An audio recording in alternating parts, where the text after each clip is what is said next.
Y todo manual, Betty, todo sí.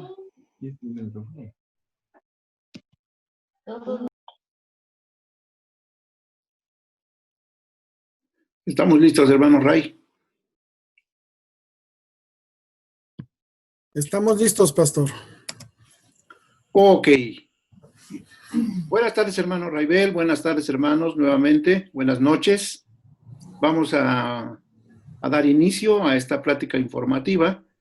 Voy a hacer una oración pidiendo la dirección de Dios y la iluminación del Espíritu Santo, y luego le voy a ceder el micrófono a nuestro hermano Raibel.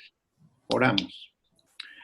Amoroso Padre Celestial, este día nos seguimos gozando en tu presencia y nuevamente te agradecemos la atención que tienes por nosotros al brindarnos esta plática de información para tener mayor seguridad y conocimiento de esta enfermedad que tú has permitido, Señor, que venga a la humanidad.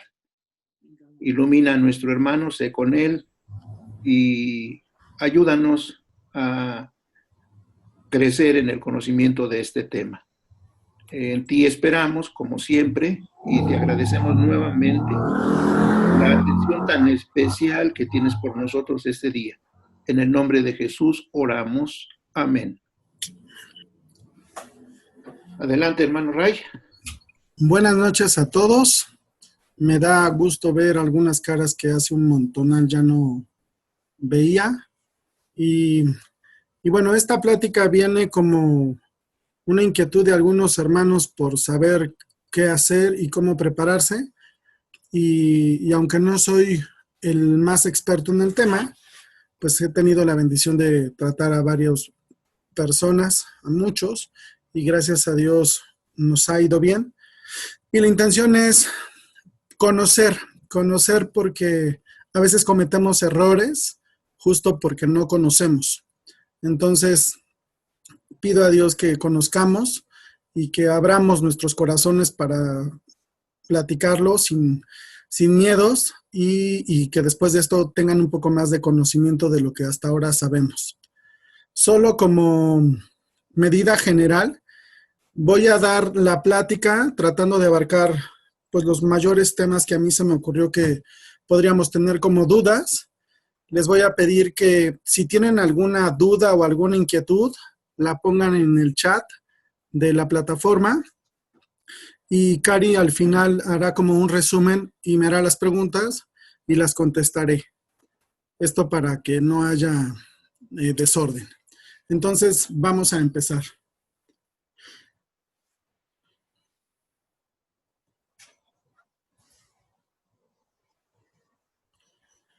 Soy de la idea de que la estrategia debe de estar en nuestra cabeza. Y esta estrategia es muy importante porque va a definir el cómo voy a actuar. Entonces, creo firmemente que todos nos tenemos que hacer a la idea de que nos tenemos que enfermar de COVID. Antes decía que nos teníamos que enfermar y ahora agrego que nos tenemos que enfermar quizás 1, 2 o 3 veces. Eso no lo sé. Pero explico. Si en mi cabeza juego a que no me dé el bicho y me da, ya perdí. Psicológicamente ya lo que había preparado falló. Pero si en mi cabeza juego a que me tiene que dar y que yo estoy preparado para afrontarlo, si no me da, pues ya gané, porque no me ha dado. Y si sí me da, no pasa nada porque yo ya estaba preparado para que me dé. Decía mi maestro de microbiología, es el estudio de los animales chiquititos, que si todos los animales feos, me refiero a feos que están en la popó, fueran fosforescentes, no necesitaríamos alumbrado público. Es decir, hay tantos que es hasta cierto punto absurdo creer que con usar cubreboca o careta nos vamos a proteger al 100 de este virus. Es demasiado pequeñito y muy, muy escurridizo. Entonces, más bien creo que nos tenemos qué hacer a la idea de que algún momento nos vamos a infectar. Y al infectarnos vamos a ganar defensas naturales, inmunidad natural, que nos va a poder servir para futuros ataques, al menos durante algún tiempo. Entonces yo quisiera que hoy se fueran con la idea de no tenerle miedo, de que entendamos que hay cosas que nos tocan hacer y hay cosas que no nos tocan hacer. El ser humano por naturaleza quiere controlar todo, pero si algo hemos aprendido en estos tiempos con mucho más fuerza, es que no controlamos pues gran cosa. Entonces, creo que nos tenemos que enfermar por el bien de todos nosotros y eso es como una señal de advertencia. Si yo les digo que en la esquina están asaltando, pues ustedes van a ir atentos justo para tratar de que no lo sorprendan. Pero si nos llega de sorpresa, pues entonces nos va a ir terrible. Entonces, por eso creo que nos tenemos que enfermar. Y ahora, dado que el escenario es, me voy a preparar para que me dé, entonces aquí hicimos una diapositiva en los que considero son los 5 pilares que tenemos que tener en cuenta para prepararnos. Lo explico de otro modo, mis hermanos. Vivimos en la Ciudad de México y el vivir en la Ciudad de México implica que en algún momento va a temblar. Yo no sé cuándo, pero sería un absurdo y espero en Dios, no, hace rato pensaba que qué pasaría si ahorita suena la alerta sísmica. Pero bueno, tenemos que estar conscientes de que en algún momento va a temblar y entonces tenemos un previo que es un plan de acción. En casa saben que de lunes a viernes yo debo de estar en mi trabajo que está por Insurgentes y que si no llego en 2 horas o no saben de mí en 4 horas.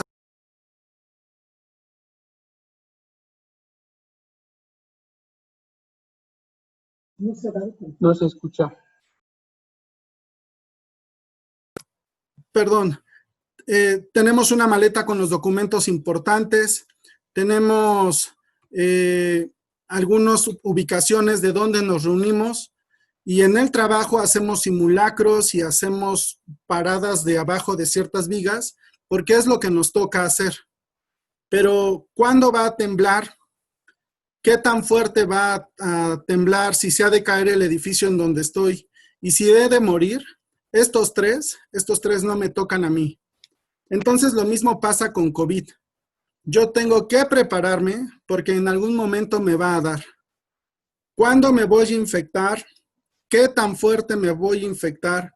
Y si he de morir o no, esos 3 no me tocan, al igual que los 3 del sismo. Pero sí tengo que hacer lo que a mí me corresponde, justo para que no haya los hubieras. Hubiera hecho esto, hubiera hecho el otro. Entonces creo que lo más importante es la relación diaria con Dios. Creo que todos los que estamos aquí conocemos perfecto de Dios y tenemos un encuentro personal diario con Él. Y esto nos habla de que entonces creemos en un Dios soberano que tiene control de todo.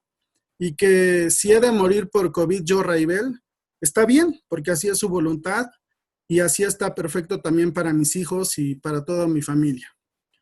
En segundo lugar, debemos de tener paz mental. Repito, no tener miedo. Y es alarmante oír que ciertas personas fallecen, que ciertas personas la pasan mal, pero nosotros debemos de estar con nuestra mirada puesta en Dios y tener paz, lograr esa paz mental. Es ahora cuando está el examen de todos los conocimientos que aprendimos.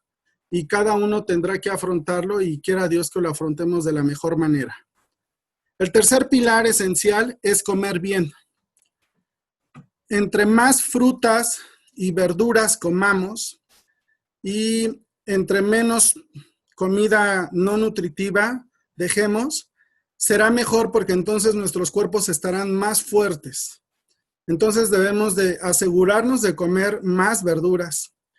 Y es importante que hagamos también ejercicio de tipo cardiovascular. Y por ejercicio de tipo cardiovascular entendemos caminar en cuestas, subir escaleras, hacer bicicleta o brincar la cuerda, que son cosas que podemos hacer desde casa. Este ejercicio cardiovascular nos va a ayudar a mantener a los pulmones activos. Yo no sé a cuántos les gusta el fútbol, a mí me gusta. Y yo escucho que a muchos futbolistas les da COVID, pero ninguno se ha hospitalizado. Y creo que un factor importante es que ellos hacen ejercicio cardiovascular. Recuerdo perfecto que en abril del año pasado, una atleta olímpica de equitación le dio COVID y se hospitalizó. Y obviamente me llamó la atención, pero después razonando, pues lo entendimos. Quien hace el cardio es el caballo que la lleva a ella montada y que va corriendo. La jinete no lo hace y creo que por eso pudo haber pasado. Entonces es importantísimo el ejercicio. Y el quinto pilar que considero importante son fortalecer nuestro sistema inmunológico. Hoy en día sabemos que es importante tomar vitamina D de dedo, tomar vitamina C, existe una cosa que se llama factores de transferencia, existen medicamentos que aumentan la respuesta contra los virus, específicamente contra los virus, y hay un montón de tés que han ayudado y que son sanos tomarlos, y es lo que nos toca hacer, además de comer y ejercitarnos, tratar de fortalecer nuestro sistema inmunológico para poder mejorar. Esa es la mejor forma de prepararnos. Ahora bien, ¿cómo inicia COVID? Y aquí tenemos que tener muchísimo cuidado, hermanos, porque hoy en día sabemos que COVID inicia muy diferente a como nos dijeron. Es decir, al principio nos decían, como está ahí proyectado, que había fiebre, que había tos seca, que había fatiga. Y no estoy diciendo que no los haya, pero hoy en día lo que hemos visto es que COVID empieza como un resfriado. Y como buenos mexicanos, lo que hacemos es automedicarnos. Y esto es un error terrible, porque ya veremos más adelante que si nos hacemos el diagnóstico en los primeros días, entre más pronto lo hagamos, hay mucho más por hacer que si lo hacemos ya cuando las cosas están a punto de explotar. Entonces, hoy hacerse a la idea de que COVID empieza como un resfriado, es decir, tener ligero malestar nasal puede ser COVID. Tener ligero dolor de cabeza puede ser COVID. Un pequeño elevación de la temperatura puede ser COVID. Diarrea misma puede ser COVID. Entonces, no menospreciar ningún síntoma, no automedicarnos para ocultar. Cuando automedicamos podemos enmascarar síntomas. Si yo hoy tengo moco y me tomo un antigripal, pues quizás no me voy a percatar de que tengo fiebre porque algunos antigripales traen paracetamol. Y entonces no me voy a dar cuenta de que al menos ya tenía 2 síntomas de COVID. Y cuando ya no sea suficiente, entonces ya pasaron los días. Entonces, COVID es cualquier síntoma que tengamos que altera nuestro sistema normal de salud o nuestro bienestar que regularmente teníamos. Y bueno, actualmente hay 2 tipos de pruebas. Y aquí me voy a ir un poco más despacio y espero pueda quedar claro. La prueba que más nos importa son las de hisopo nasal. La segunda prueba que existe son las pruebas que se hacen por sangre. La prueba de hisopo nasal, que es obviamente meterte un cotonete por la nariz y en algunos lugares por la boca, se divide en 2. En una que es una técnica llamada PCR, que es reacción de la polimerasa en cadena, y en otra que es antigénica o prueba rápida y que dura 20 minutos. Y les explico brevemente la diferencia entre las 2. La prueba PCR busca ver al virus tal cual. Es decir, tomas una muestra, la llevas a un aparato que va a multiplicar lo que hay ahí y después lo va a magnificar. Y ya que lo magnificó, lo va a ver. Magnificar es lo va a hacer grande y lo va a ver. Y al verlo, te va a decir sí tienes al virus.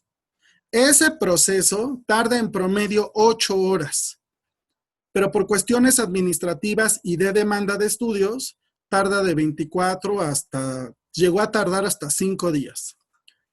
Y después se autorizaron las pruebas de antígeno o pruebas rápidas. Las pruebas de antígeno buscan ver las proteínas del virus, no al virus, sino algunos componentes del virus, y entonces deducen que el virus está. Por ejemplo, la prueba de antígeno me dice si están los lentes de la hermana Hilda, que se me ocurre. O al ver los lentes, entonces va a decir, pues sí está la hermana Hilda. No está viendo directamente a la hermana, pero está viendo a una pertenencia de la hermana Hilda. Y así es como funcionan las pruebas rápidas. Hasta abajo de esta pantalla hay unos números, y entonces tiene el número -2 y luego el 1. Y abajo del 1 dice inicio. La prueba de PCR es la más efectiva para diagnosticar COVID y se puede hacer 2 días antes de que inicien los síntomas. 2 días antes. Entonces, se puede hacer desde el día -2 hasta más o menos 10 días después de estar cursando con síntomas. La prueba de antígenos, que es la prueba rápida, esa no se debe de hacer si no hay síntomas.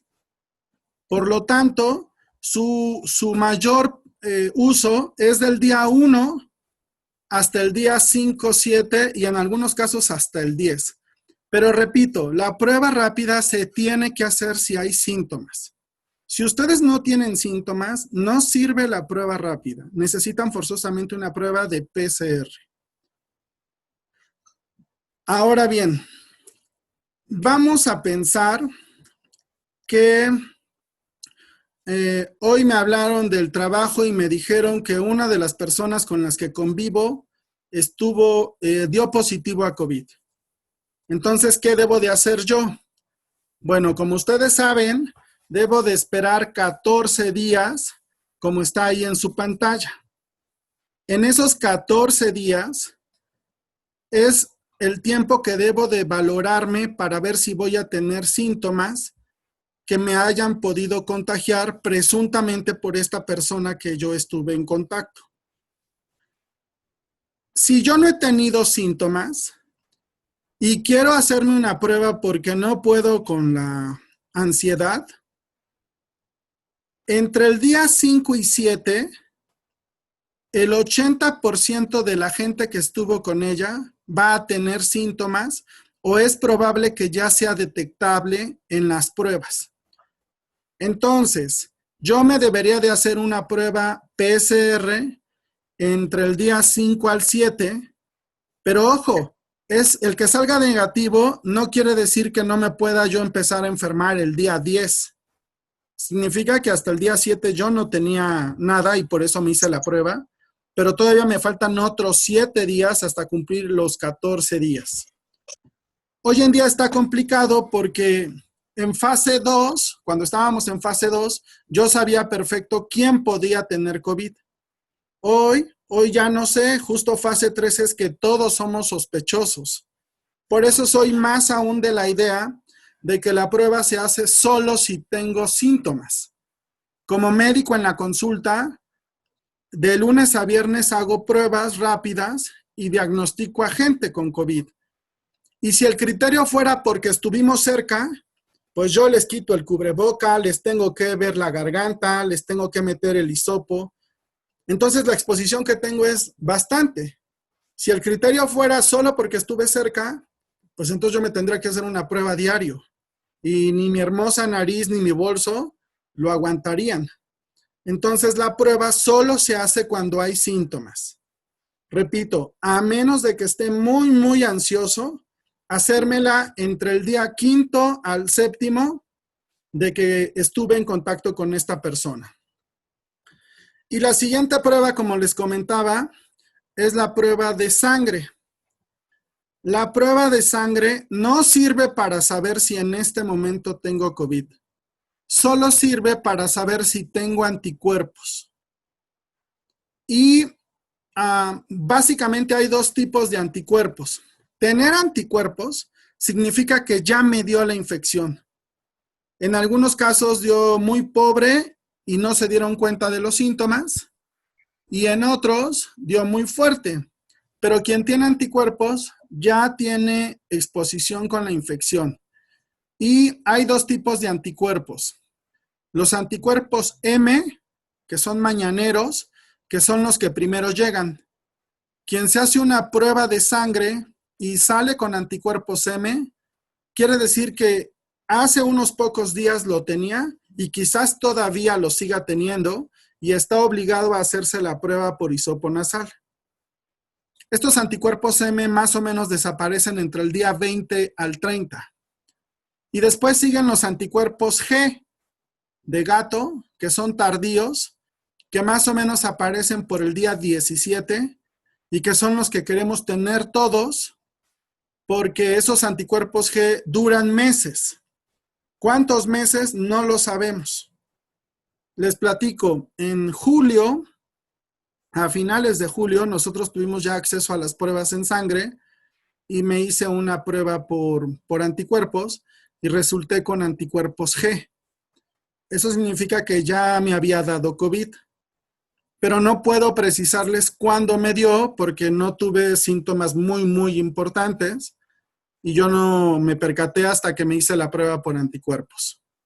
Entonces, si yo me hago prueba de sangre, solo es ver si tengo anticuerpos, no es ver si en este momento la tengo. Para saber si en este momento la tengo, tengo que hacerme la de hisopo. Y para que funcione, es muy importante dos cosas. No automedicarme para no engañar síntomas y estar atento a cualquier síntoma. Se está usando mucho un medicamento llamado oseltamivir. Algunos médicos lo están usando mucho. Oseltamivir es un medicamento que se hizo para influenza, para tratar la influenza. Y hay gente que se automedica y se toma oseltamivir y cuando se hace la prueba de PCR sale negativo el resultado. Pero hoy sabemos que este es un efecto del medicamento. Entonces, justo no debemos de automedicarnos porque inclusive eso puede llevar a falsos negativos en las pruebas. Ahora bien, vamos a ver qué es lo que tenemos que hacer para tratar de prepararnos para la infección. Y ya hay 5 factores de riesgo que para mí son los más importantes. El primero es ser varón. Los hombres se mueren más que las mujeres en esta enfermedad. El segundo es tener más de 50 años, seas hombre o mujer. Esto debilita ya mucho el sistema inmunológico.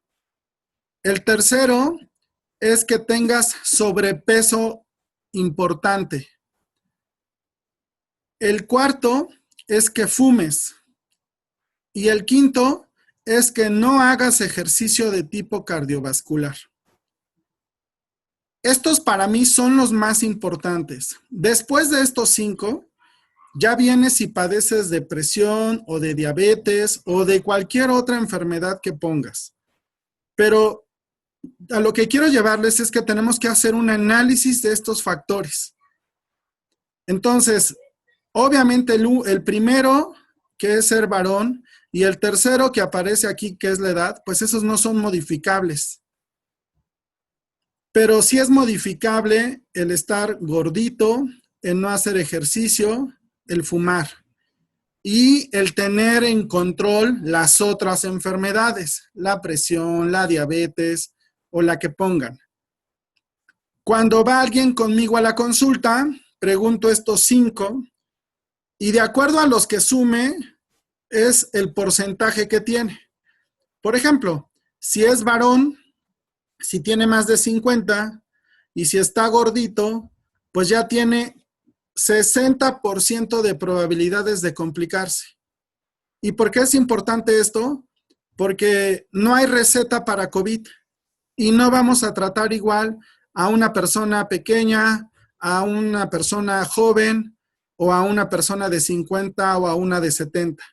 Entonces es importante atacar estos factores porque eso determina el tratamiento y el tratamiento es caro y es más caro en función de más medicamentos se use. Ahora, esta enfermedad básicamente tiene una evolución de 14 días. Y yo les decía que es muy importante actuar en los primeros días. La primera fase se llama fase de viremia. Y en esta fase, el virus se empieza a multiplicar. Entonces, a lo mejor me entraron 10 copias de virus, pero se empieza a multiplicar en el cuerpo y cuando detone, pues no es lo mismo luchar contra 100 copias, 1000 copias, que contra 10,000 o 50,000 copias de virus. Esta primera fase más o menos va del día 1 al día 6.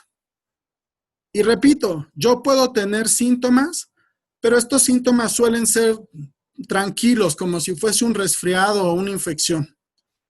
Y mágicamente, del día 6 al día 7, viene una etapa terrible llamada inflamación, que en ese momento, así de un día para otro, se empieza a complicar la oxigenación y sube como en una gráfica muy, muy ascendente y el oxígeno empieza a bajar.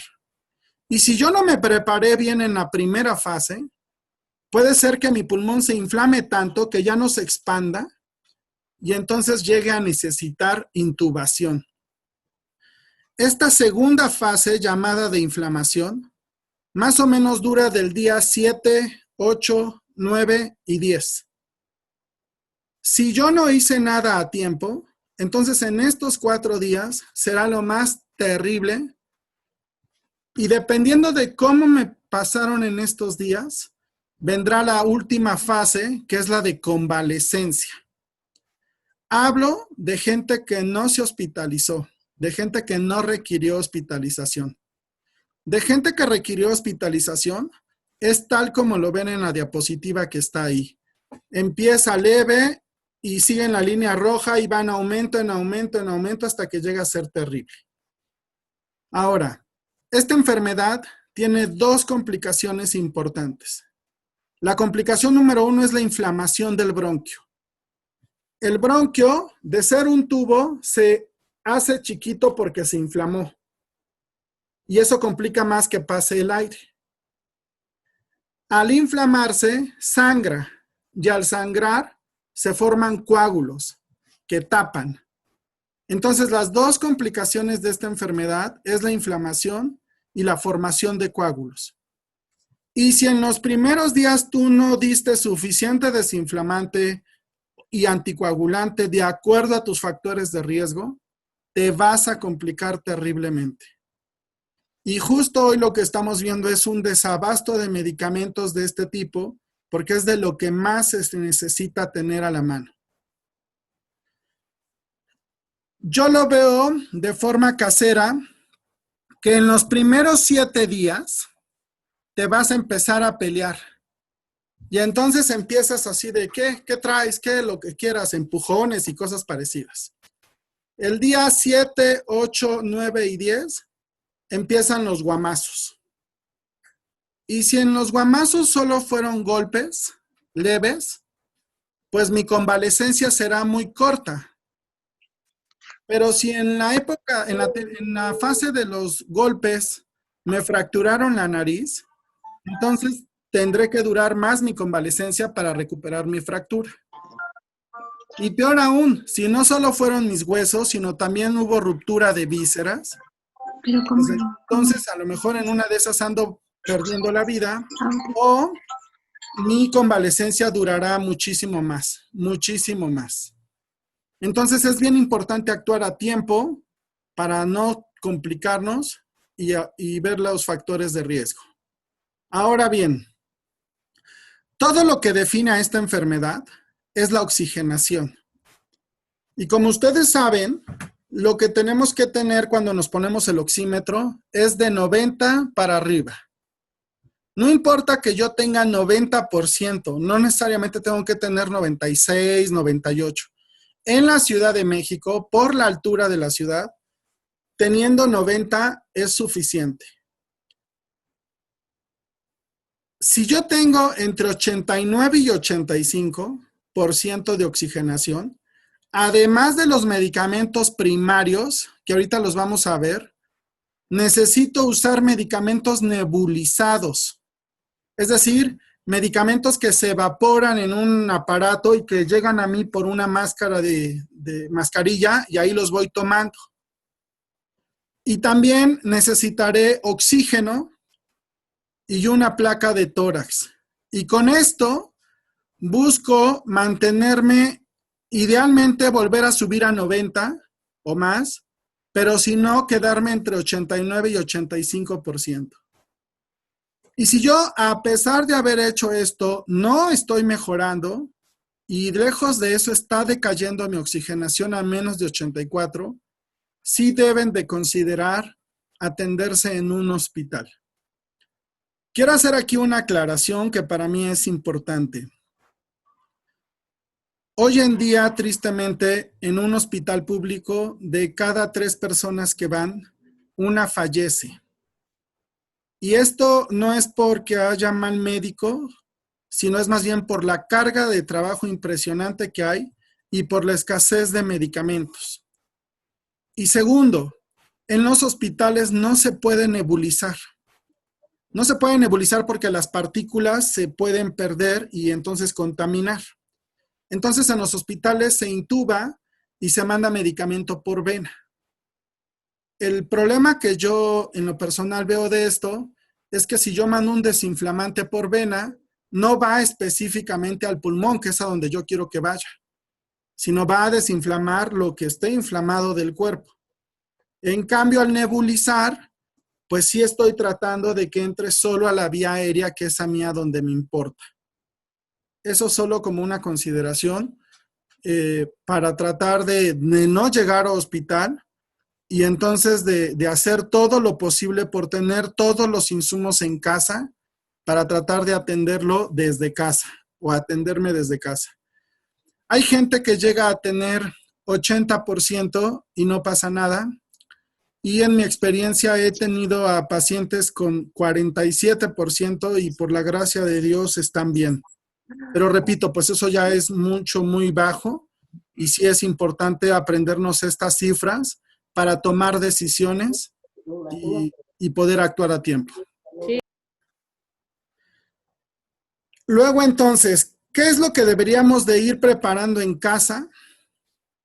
Porque es lo que vamos a ocupar sí o sí como primera línea. Cabe hacer mención de que aquí es importante ver alergias a medicamentos. Si ustedes o sus familiares tienen alguna alergia, pues habrá que considerarla médicamente antes. El medicamento que más estamos usando para tratar de disminuir la carga viral o la replicación del virus se llama ivermectina. Y la dosis depende de qué tan las condiciones de mi paciente, de su edad, de sus factores de riesgo. Hablando de alguien que pesa más de 70 kilos y que no tiene ninguna otra complicación de enfermedad importante, es decir, que a lo mejor sí padece de diabetes o depresión, pero que su sistema renal o los riñones están bien, entonces usamos 2 pastillas de ivermectina cada 24 horas por 4 días. Usamos aspirina Protec, que es de 100 miligramos. Estoy dando dosis de adultos de mayores de 18 sin mayor complicación. Usamos aspirina Protec como anticoagulante y tomamos una pastilla al día. La verdad es que la aspirina Protec es muy pobre como anticoagulante, pero repito, hablo de un paciente que no está con factores de riesgo importante.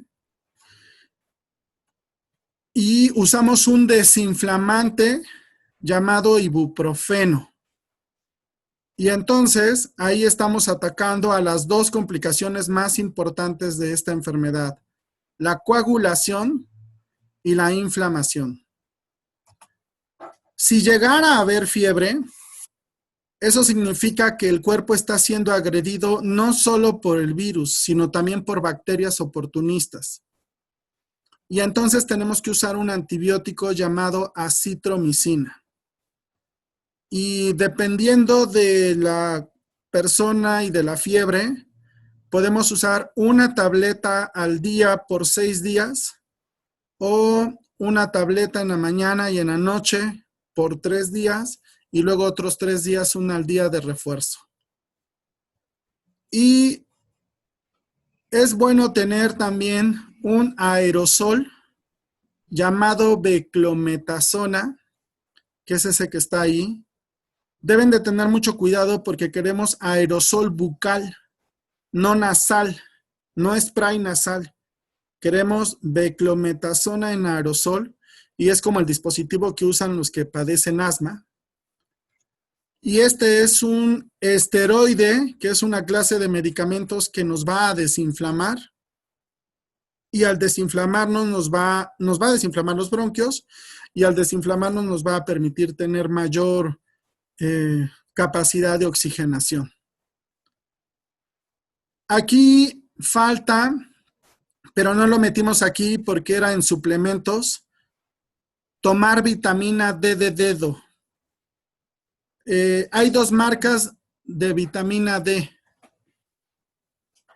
Una es Histofil, es con H y es de 4,000 unidades y se debe de tomar una al día. Y eso lo podemos tomar ya desde ahorita sin tener COVID. Y la otra es Demus, con D de dedo. Demus es de 100,000 unidades. Y este Demus se toma una vez al mes. Más o menos Demus debe de costar ahorita como 410 pesos una pastilla. Histofil, que trae 60 tabletas, debe de andar costando como 300 pesos. Pero esos 300 pesos duran 2 meses, porque se chupa o se toma una pastilla al día. Repito, estos medicamentos que están en pantalla no los deberíamos de tomar, solo los deberíamos de ir tratando de conseguir para tenerlos listos. Esto es un tratamiento para una persona. Entonces, si somos 5, pues esto hay que multiplicarlo por 5. Hay algunos autores y algunas personas que utilizan ivermectina de forma preventiva y toman 2 pastillas al mes, cada mes. La verdad es que se están corriendo estudios sobre esto y todavía no tenemos la certeza. En lo personal, yo no la tomo como medida preventiva. Sí la tengo lista, pero no la tomo. Y hay algunas personas, sobre todo los que padecen de presión arterial o diabetes o de varices o trombos, que toman aspirina Protec de cajón. Y eso está bien, lo deben de seguir tomando. Esto es solo tenerlo. Y aclaro, esto es pensando en que mi saturación de oxígeno está en 90% o más mientras yo tenga COVID. Si yo llegara a bajar de mi saturación de oxígeno, además de esto, tendría que usar medicamento nebulizado o bien considerar el hospital. Ahora, hasta aquí es en general lo que yo les quería compartir. Me resta tocar un tema sobre las vacunas. Y antes quiero comentar que he visto algunas propagandas donde se hacen placas de tórax y entonces te dicen que puedes hacer diagnóstico por la placa de tórax. Aquí es un poco problemático porque clínicamente puedes hacer el diagnóstico si ves algunas alteraciones, pero no hay una forma específica de neumonía de COVID. La neumonía la pueden provocar muchos organismos. Influenza misma la puede provocar. Entonces, la única forma de tener certeza de que es COVID es haciendo una prueba por hisopo. Pero sí es importante hacer la placa cuando mi oxigenación empieza a bajar, no antes, porque hay mucha gente que, gracias a Dios, no baja de 90 y no necesita gastar tantísimo en medicamentos. Para que tengan alguna idea, uno de los mejores anticoagulantes desde mi punto de vista es inyectable y va en el abdomen. Y más o menos 2 inyecciones deben de costar como 1,400 pesos. 2. Y se precisan de 10 a 2 inyecciones. Es decir, entre 5 y 6 cajas por persona. Entonces estamos hablando de casi 8,000 pesos nada más de puro anticoagulante. Un nebulizador, el equipo de nebulizador, cuesta más o menos como 1,000 pesos. ¿A qué es a lo que yo voy? A que si vamos haciéndonos poco a poquito de nuestro kit, pues cuando nos toque, pues ya no será lo mismo desembolsar todo de tajo a poco. Y sabemos que ahorita actualmente el problema de la oxigenación es muy importante. Conseguir un tanque de oxígeno o un nebulizador es carísimo. Y bueno, la idea es no llegar a requerirlos y para eso debemos de tratar de actuar a tiempo y de quitar los factores de riesgo. Al principio de esta enfermedad se manejó grupos vulnerables. Y entonces grupos vulnerables eran obviamente los que tenían diabetes, los que tenían presión alta, los que padecían de artritis, los que padecían de asma. Pero poco a poco hemos ido viendo que hay muchos grupos que son protegidos. Por ejemplo, los que padecen de asma, como regularmente usan sus dispositivos, entonces ya su pulmón está más dilatado y eso les ayuda a soportar más la enfermedad. Obvio, depende mucho de la edad, del peso y del tiempo, pero no todos los que creíamos vulnerables son realmente vulnerables. Por eso mencioné que los 5 factores de riesgo para mí más importantes era ser hombre, la edad, el peso, el fumar y el hacer ejercicio. Y bueno, finalmente quiero abordar 2 temas. El primer tema es sobre la solución de cloruro, del dióxido de cloro. Hay mucha pugna sobre esta solución. Los organismos oficiales no están a favor de ella. No sabemos si es conflicto de intereses, si realmente no les convenga, o si realmente sea muy tóxico. En mi práctica, yo lo he llegado a utilizar cuando mi paciente está muy complicado y gracias a Dios ha funcionado. Pero no es algo que yo lo tome de forma preventiva. Tampoco creo que sea una receta casera que podamos estar diciendo, te recomiendo que lo tomes.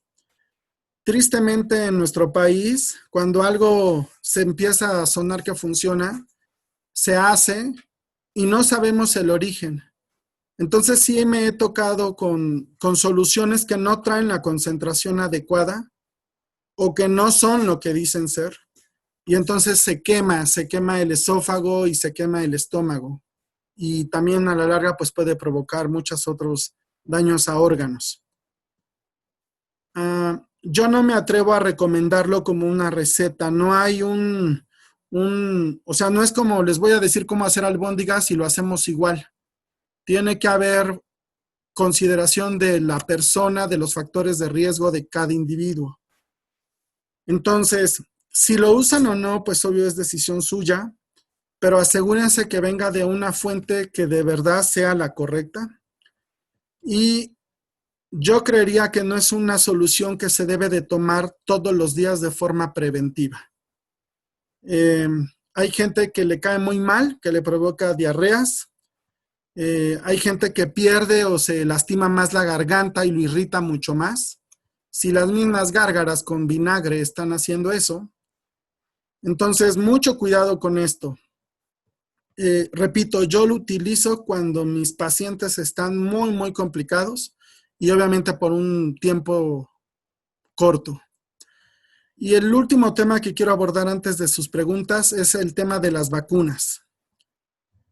Creo que aquí otra vez influye mucho la edad y la paz mental que les mencionaba como pilar de prevención. Lo que estamos viendo es que se han aprobado las vacunas contra COVID de forma express. ¿Qué quiere decir eso? Que no tienen el seguimiento adecuado en el tiempo para conocer realmente sus efectos secundarios. Para que tengan idea, un medicamento en condiciones normales, antes de que salga al mercado, tuvo un proceso más o menos de 5 años.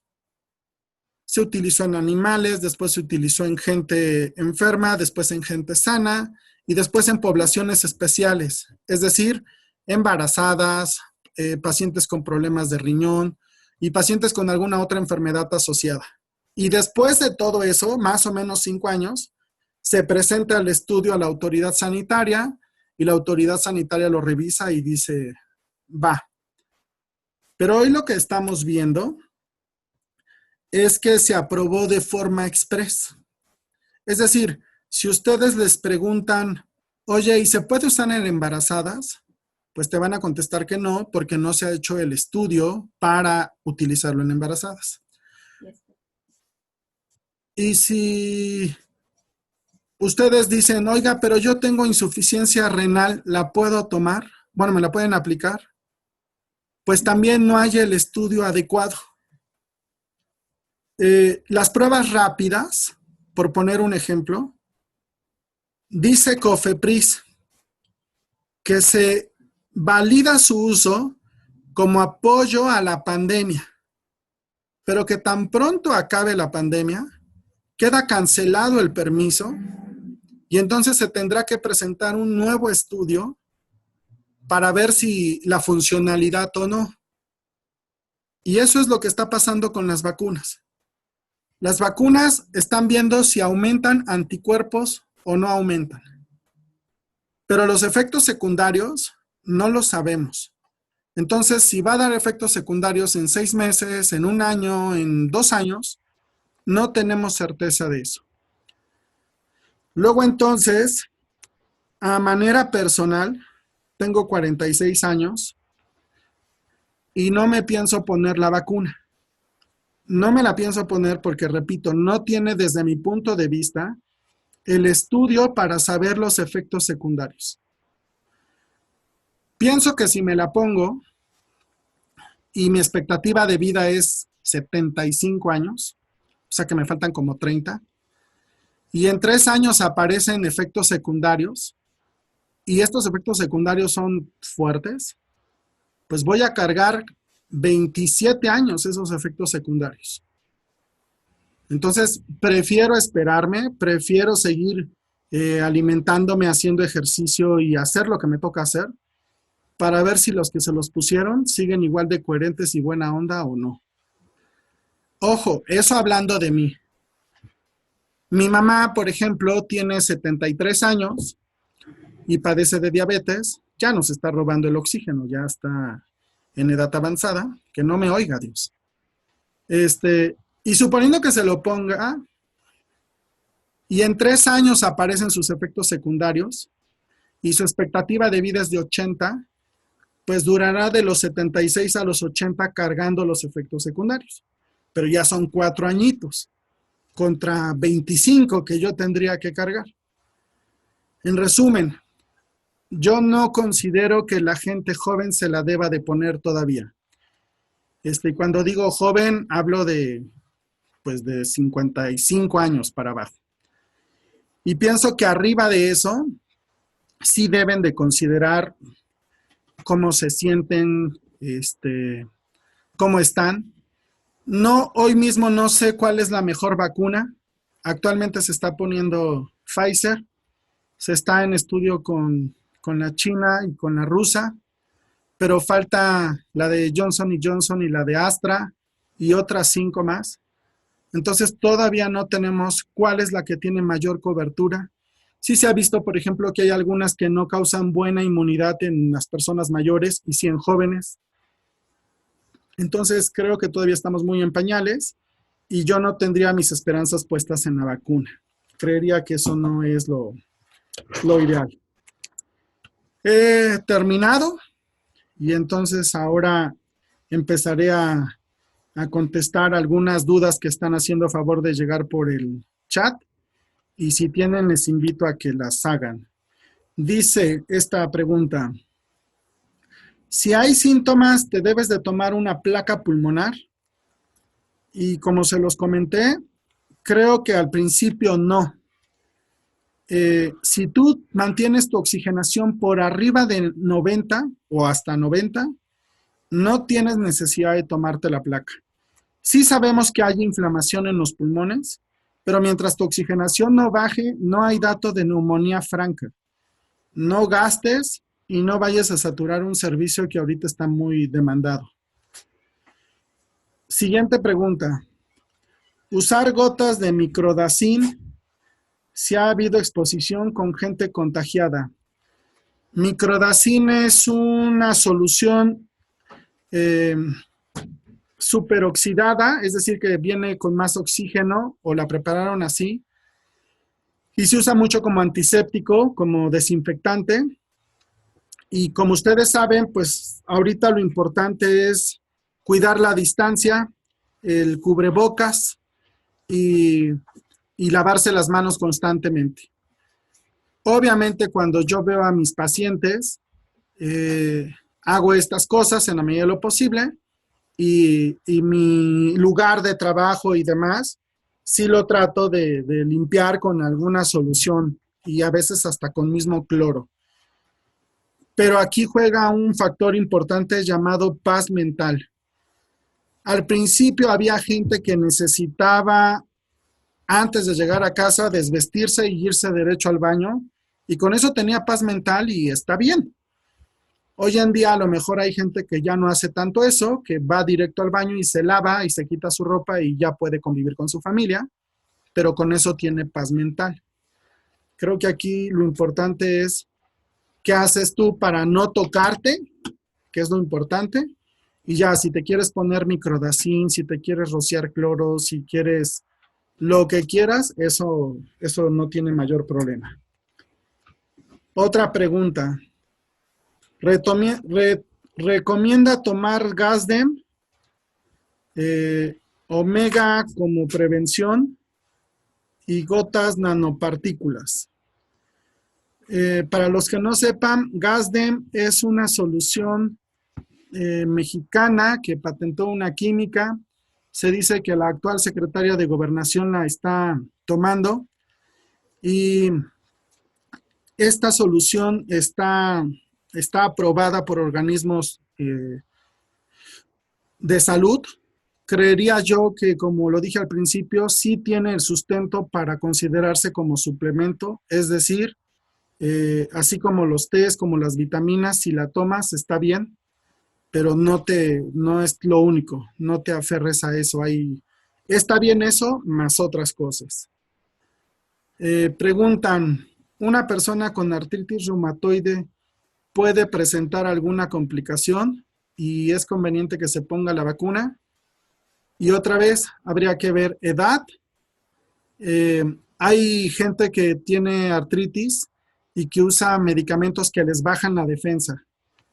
Si este es el caso, sí se puede complicar, por supuesto que sí.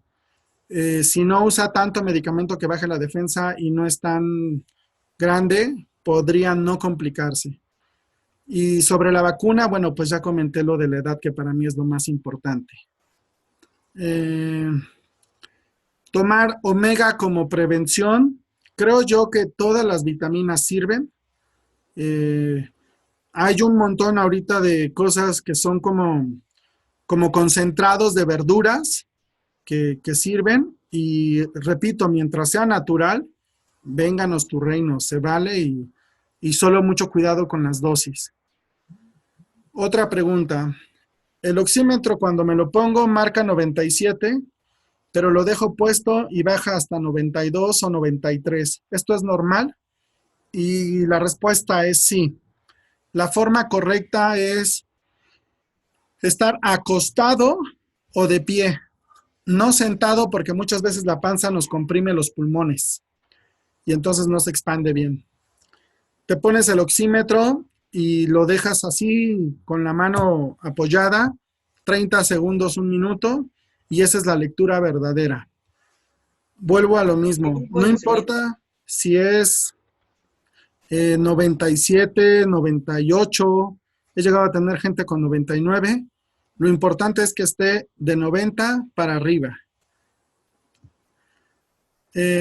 ¿Recomienda la vacuna para alérgicos a la penicilina? Bueno, mucho cuidado ahí porque la vacuna de Pfizer en especial, que es la que más se está poniendo ahorita, sí se ha visto que le ha ido muy mal a las personas que ya tienen algún tipo de alergias. Hablaba yo de que actualmente hay solo algunas vacunas, pero vienen otras que ya están empezando fase 3 de estudios, entonces todavía no tenemos la certeza. Yo me esperaría en este caso si tengo alguna alergia o valoraría lo de mi edad, pues para ver si corro el riesgo.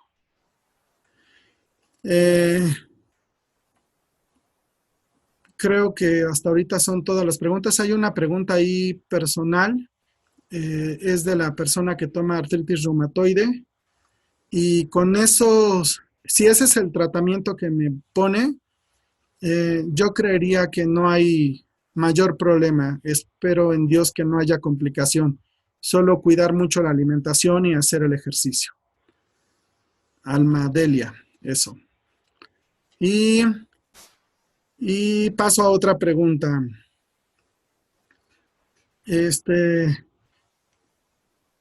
El Vanair es un medicamento que tiene beclometasona y tiene un broncodilatador. Y sí, sí puede ayudar, pero no como prevención. No se usan los sprays hasta que no tengamos la enfermedad. No, no es prudente porque obviamente al ser medicamentos, pues también tienen efectos secundarios y no podemos estar usándolos toda la vida o al menos todo este año que también nos falta de pandemia.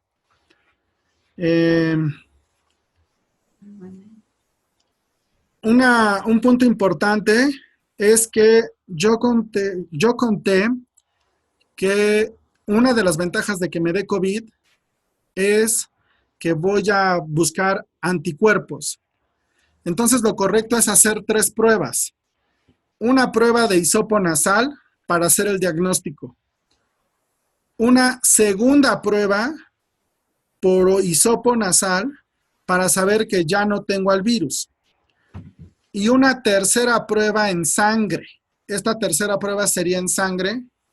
Y a lo mejor si no tengo necesidad de documentar en mi trabajo, no me haría la segunda prueba de hisopo para no gastar tanto. Pero sí me tengo que hacer la prueba en sangre más o menos al mes de que me enfermé. Repito, tengo que buscar que tenga anticuerpos. El tener anticuerpos es como si me hubieran vacunado. Yo decía que nos debemos de hacer a la idea de enfermarnos, porque cuando te vacunes, te vas a enfermar. Es una infección controlada, pero pues te vas a enfermar. Ahora, ¿cuánto duren estos anticuerpos? No lo sabemos. Entonces, sí hemos visto gente que se enfermó en marzo, abril, y que ahora en diciembre volvió a enfermarse. Se le acabaron los anticuerpos. Entonces, si tú te enfermaste de COVID y te hiciste anticuerpos, por favor, vuélvete a hacer el examen de anticuerpos cada 4 meses más o menos, solo para saber que sí tengas. Mientras tengas anticuerpos, no te puedes enfermar. Salud Digna hace el examen de anticuerpos por 150 pesos. Ese examen está bien si acabas de salir de COVID. Pero si tú quieres saber después de 4 meses si todavía tienes anticuerpos, te aconsejo que lo hagas. Se llama examen cuantitativo. ¿Cuantitativo de cuántos? Cuantitativo de IgG, que es los anticuerpos G, IgG contra COVID. Al hacerte un examen cuantitativo, lo que estás buscando es no solo que te digan si tienes anticuerpos, sino cuántos. Laboratorio Azteca y Laboratorio Lab lo hacen más o menos en 900 pesos y Laboratorios LAPI lo hacen en 1,300 pesos. Lo mínimo que tienes que tener es 1.45. Entonces, si te lo haces a los 4 meses y tienes 4 puntos, pues todavía tienes suficientes defensas. Pero si te lo haces y dice que tienes 1.7, pues prácticamente estás ya sin defensas. Entonces tienes que seguirte cuidando, pues no sabes cuánto tiempo te durarán estas defensas.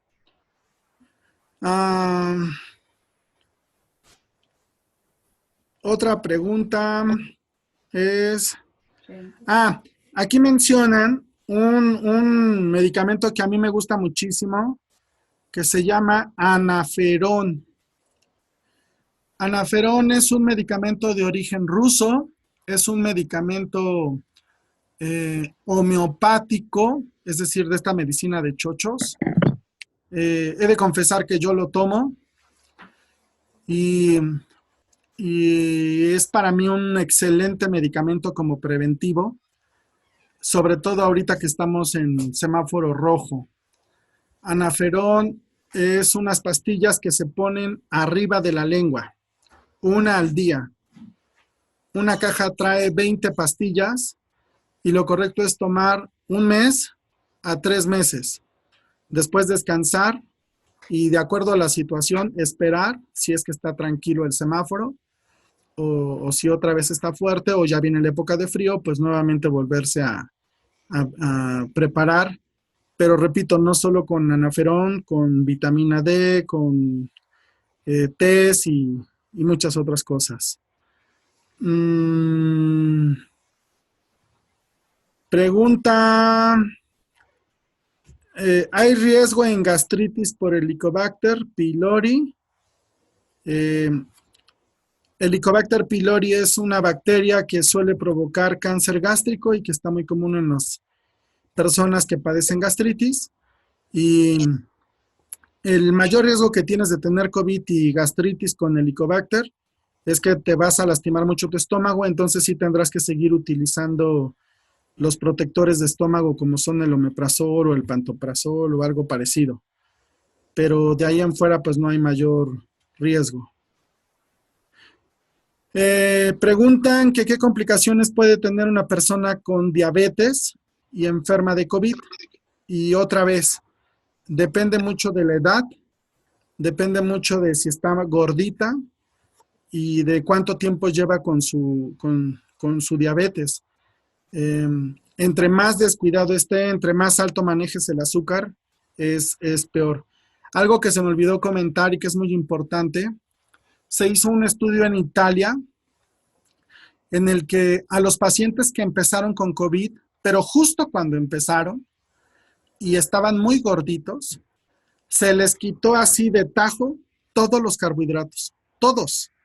Carbohidratos, harinas, pastas, cereales, cualquier tipo de azúcar, cualquier bebida dulce, todos. Se trató de llevar a un estado que se llama cetoacidosis. Hoy sabemos que estar gordito es estar en un estado de inflamación crónica. Entonces, cuando el paciente fue detectado con COVID, como estaba gordito, pues tenía un factor de riesgo importantísimo. Y al suprimirle rápido el medicamento sin azúcar, empezó a desinflamar su cuerpo y eso le fue de protección contra COVID. Entonces, sí es muy importante, además de los medicamentos que te recete tu médico, en este tiempo de enfermedad, cuando estés enfermo, comer caldos, hidratarte, asegurar tu hidratación y comer verduras y carne en la que apetezcas. Pero sí quita todo lo azúcar que puedas tener porque eso te va a ayudar bastante.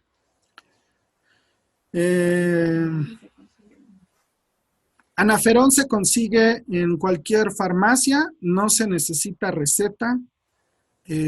Hay que estar buscando porque hay algunos medicamentos que están escaseando. Mucho cuidado con los factores de transferencia, mucho cuidado.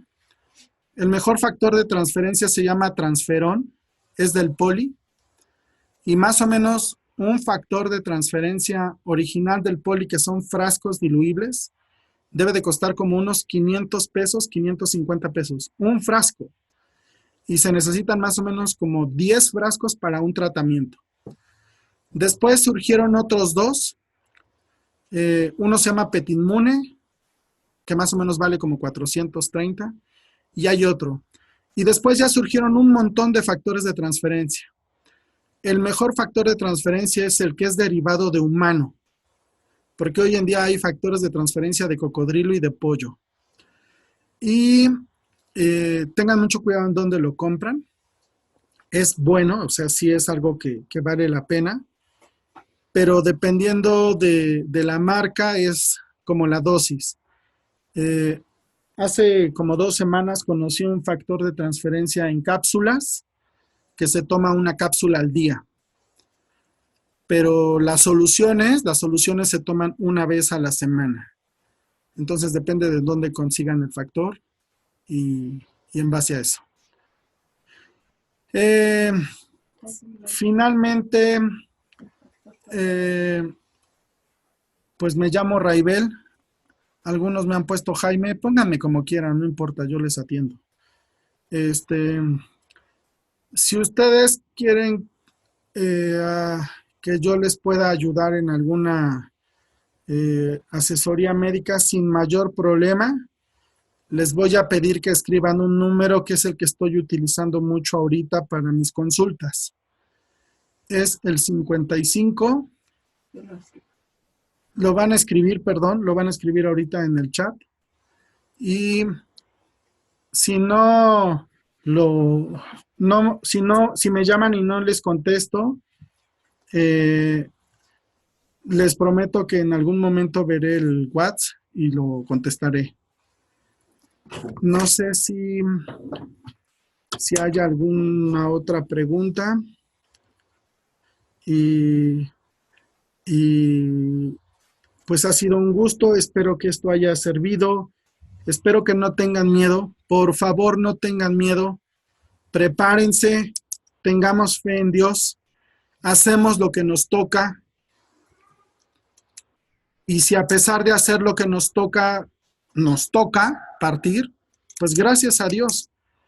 Pero si no, hay que contagiar de optimismo a la gente, hay que decirle cómo prepararse y sin miedo, porque esta situación es mucho más allá de la enfermedad y lo que busca es que tengamos temor para decir sí a todo como borreguitos, sin analizar las cosas y actuar por impulso. Las frutas que más recomendamos pues son las frutas rojas, el kiwi, las frutas cítricas y los tés. Hay bastantes tés que son buenos, incluso cuando ustedes se sientan un poco resfriados, como dijimos que no se debe de tomar nada y que se debe de estar atento a los síntomas. Entonces pueden hacer vaporizaciones de tés con té de eucalipto o con té de guayaba. Y solo como resumen, ¿qué es lo que quiero que se lleven? No se automediquen. Obviamente si toman medicina para diabetes, para lo que sea, síganla tomando. Pero no se automediquen. Estén atentos al dolor de cabeza, a la fiebre, al cuerpo cortado, a la diarrea, a las ronchas en el cuerpo. Si ustedes llegan a tener alguno de estos síntomas, por favor vayan al médico. El médico no les debe de recetar desinflamantes. Los revisará y van al médico para saber si es una infección por bacteria. Si es una infección por bacteria, tomarán antibiótico. Y si no, lo correcto es que se esperen maduren el síntoma o los síntomas, y si al siguiente día no tienen nada, bueno, pues ya se acabó, qué bueno. Pero si yo empecé con un poco de fiebre, no tomo nada, y al siguiente día sigo con fiebre, por favor háganse una prueba. No minimicen, porque entonces lo que queremos es adelantar o ganar tiempos. Repito, no se automediquen y no den por sentado que es un resfriado.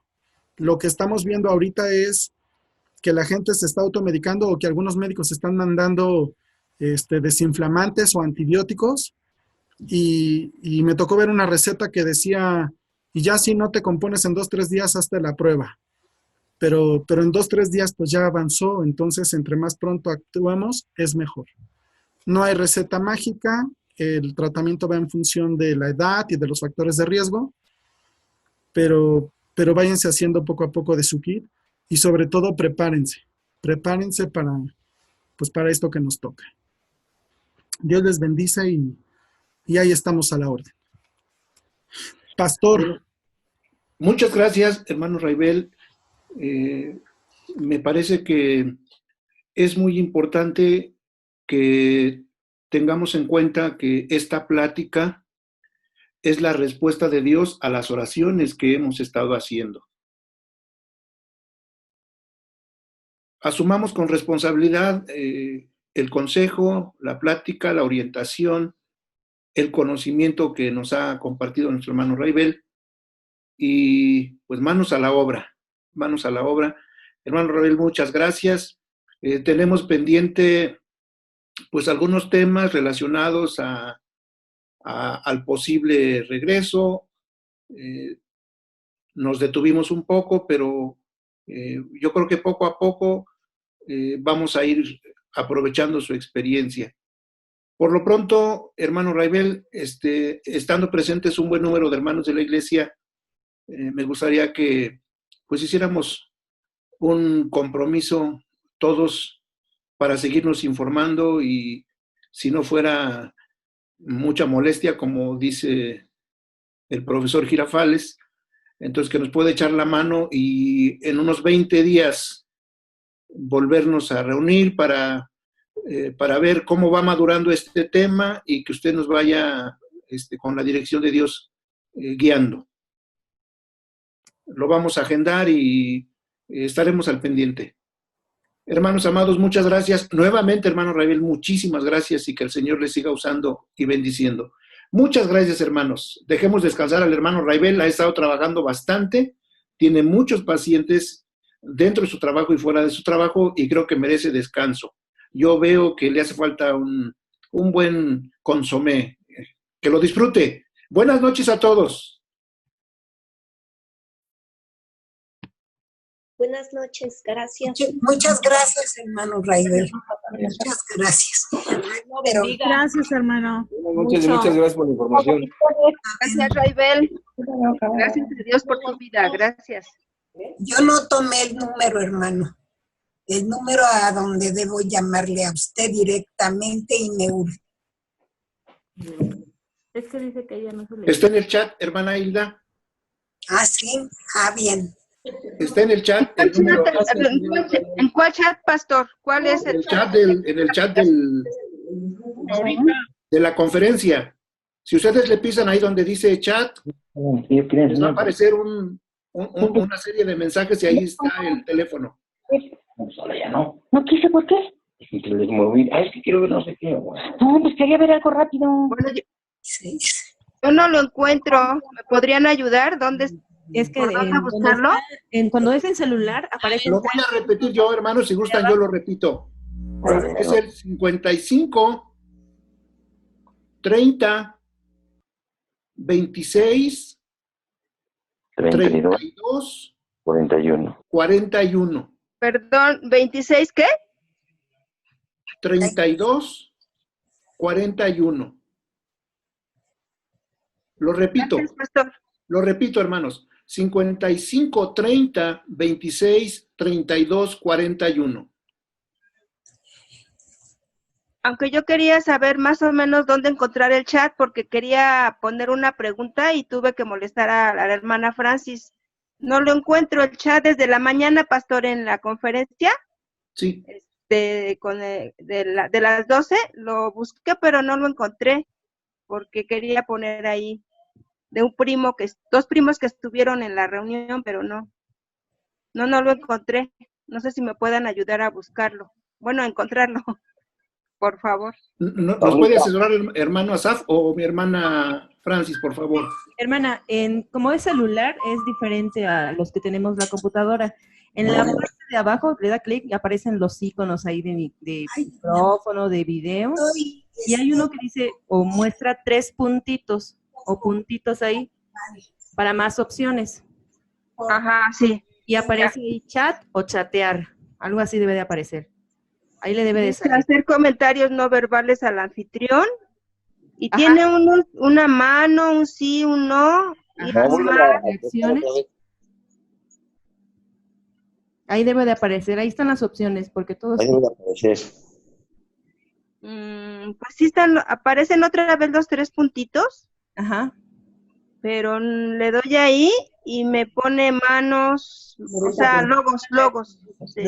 Justo. Está bien. Y ese me ve preocupada porque el otro día también... Si quiere, se queda aquí conmigo y ahorita yo le explico en lo que los demás hermanos salen. O si alguien más está interesado en lo que descargo la presentación en mi celular y lo vemos juntos. Un moco. Te falta tu bicicleta. ¿Sí me escuchó, hermana? Sí. ¿Sí?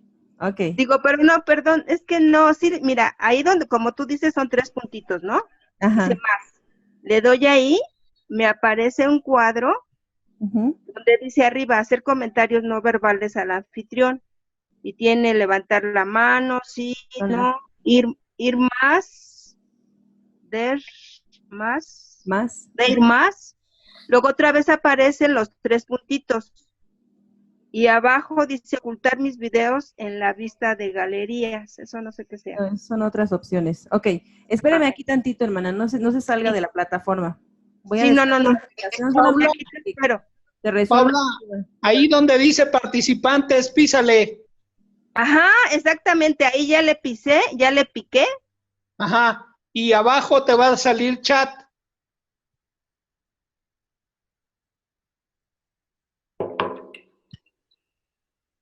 Ahí está el número de participantes y hasta abajo... ¿Dónde están los nombres? ¿Dónde están los nombres? Sí, abajo dice chat. Hay un cuadrito a la izquierda que dice chat.